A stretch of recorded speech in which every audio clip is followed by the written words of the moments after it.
5월 24일 수요일 묵상하게 될 본문 말씀은 민수기 35장 1절에서 21절입니다. 12지파에 대한 땅 분배를 안내한 이후 마지막으로 남은 것은 레위 지파에 대한 규례입니다. 이것은 1장의 인구조사 이후에 곧장 레위 지파의 인구조사로 이어지던 일련의 흐름과 맥을 같이 합니다. 레위인들은 다른 지파들처럼 땅을 분배하지 못하기 때문에 레위 지파를 위해서는 각 지파에게 할당된 지역 중에서 몇몇 성읍과 그 주변 목초지를 제공함으로써 레위인들이 거처할 수 있도록 했습니다. 다만 레위인들은 다른 지파들처럼 특정 지역에서 함께 사는 것이 아니라 각 지파에서 제공한 도합 48개의 성읍에 흩어져서 살아야 합니다. 이를 위해 이스라엘 12지파는 반드시 자기에게 주어진 땅 중에서 선택하여 레위인들을 위해 제공해야 합니다. 그렇게 모인 48개 성읍 중에서 요단강 동편과 서편에 각각 3개씩 도피성을 지정해서 부지중에 살인죄를 지은 사람들의 피난처가 되도록 해야 합니다. 레위인들에게는 땅이 할당되지 않았기에 농사를 지을 수 없었지만 레위인들에게 제공되는 48개의 성읍에는 주변의 목초지까지 함께 포함되었습니다. 레위인들은 주변의 목초지에서 자신들의 재산인 가축과 짐승을 기르는 일을 할 수 있었습니다. 여기서 말하는 가축은 대체로 하나님께 제사를 드릴 수 있는 정결한 짐승인 소, 염소, 양들을 의미하며 제사에 사용할 수 없지만 낙이나 낙타 등으로 일할 때나 운반할 때 부리는 짐승들을 일컫습니다. 레위인들에게 주어진 성읍은 모두 48개의 성읍이고 성읍에 딸려가는 목초지는 성벽에서부터 사방 1000규빗입니다. 4절을 보면 목초지 규모를 1000규빗, 5절은 2000규빗으로 기록되어 있습니다. 이는 4절은 성벽에서 밖으로 1000규빗을 뜻하고 5절은 성 안에 중심을 두고 각각 2000규빗이 된다는 말입니다. 48개의 성읍 중에서 6개의 성읍은 도피성으로 특별히 지정되었습니다. 8절은 지파별로 받은 크기에 따라 성읍을 더 많이 주거나 더 적게 줄 것을 명령합니다. 여호수아 21장에서는 실제로 각 지파에게 활달된 레위인을 위한 성읍이 언급되어 있는데 대체로 각 지파에서 4개의 성읍을 제공하는 반면 시므온 지파는 오직 1개의 성읍만 제공했고 유다 지파는 8개, 납달리는 3개의 성읍만 제공했습니다. 어떤 원칙에 따라 성읍을 제공하는지 정확히 알려진 바는 없지만 유다와 시므온 지파만을 생각한다면 인구수도 관련이 있으리라 추측할 수 있습니다. 6개의 지정된 도피성의 목적은 부지중에 살인죄를 지은 자가 피해 복수자로부터 보복을 당하지 않도록 피할 길을 주는 데 있습니다. 어떤 형태이든지 살이든 피해 복수자든 고엘이 되는 가까운 친족은 죽은 자의 피해에 대한 복수할 권리가 있습니다. 성경에서는 고엘, 즉 구속자로 불리는 사람의 역할이 크게 3가지로 나타납니다. 첫째, 고엘은 자식이 없는 죽은 형제의 씨를 이어주는 역할을 하고 둘째, 형제가 어려움에 처해 있을 때 잃어버린 땅을 물어주는 역할을 합니다.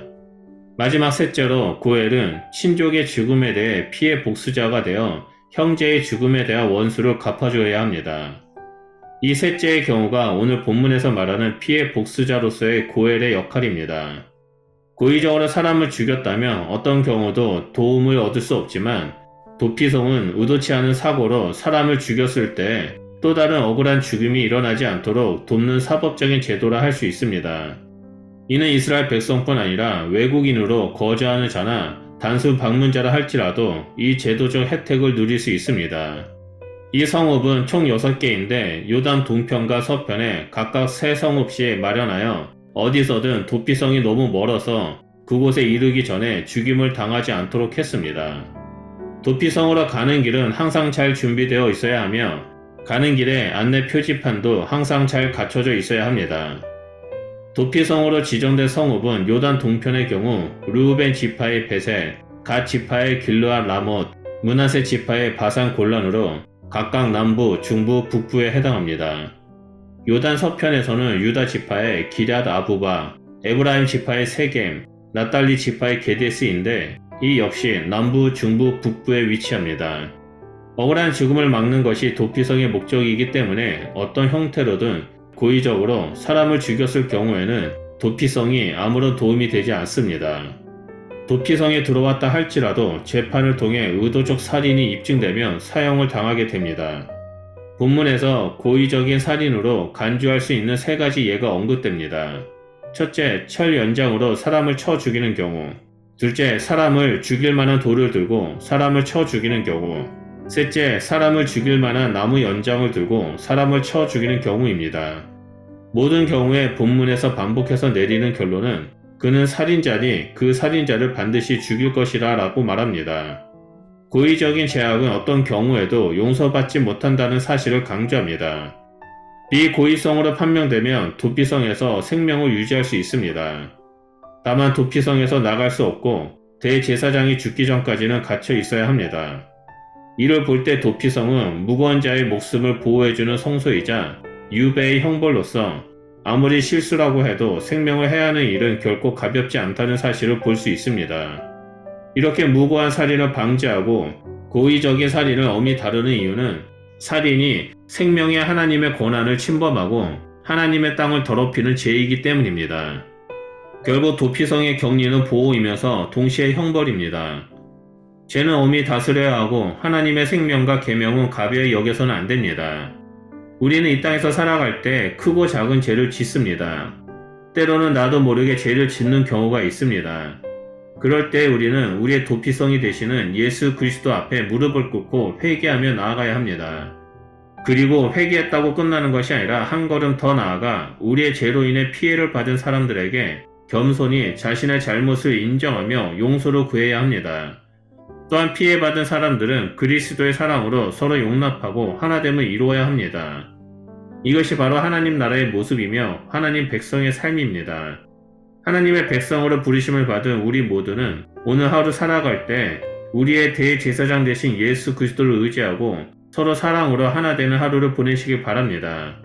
우리가 서로 용납하고 사랑으로 하나 될 때 세상은 우리를 그리스도의 제자라 부르게 될 것입니다. 기도하겠습니다. 하나님 감사합니다. 우리에게 예수 그리스도를 보내주셔서 우리의 죄를 속량하시고 정결케 해주셔서 감사드립니다. 우리가 어디에 있든지 거룩함을 지키며 하나님 나라의 백성의 삶을 사는 것에 대해서 결정하며 나아갑니다. 우리가 피해준 사람이 있다면 우리가 먼저 겸손히 나아가 용서를 구하고 또한 우리가 피해받는 자라면 우리에게 피해준 자를 그리스도의 사랑으로 용서하겠습니다. 그러할 때 우리의 삶을 통해 이 땅 가운데 하나님 나라를 이루어 주시옵소서. 그래서 우리가 영원히 하나님과 함께 동행하는 주의 백성이 될 수 있도록 함께하여 주시옵소서. 감사드리며 예수 그리스도 이름으로 기도드립니다. 아멘.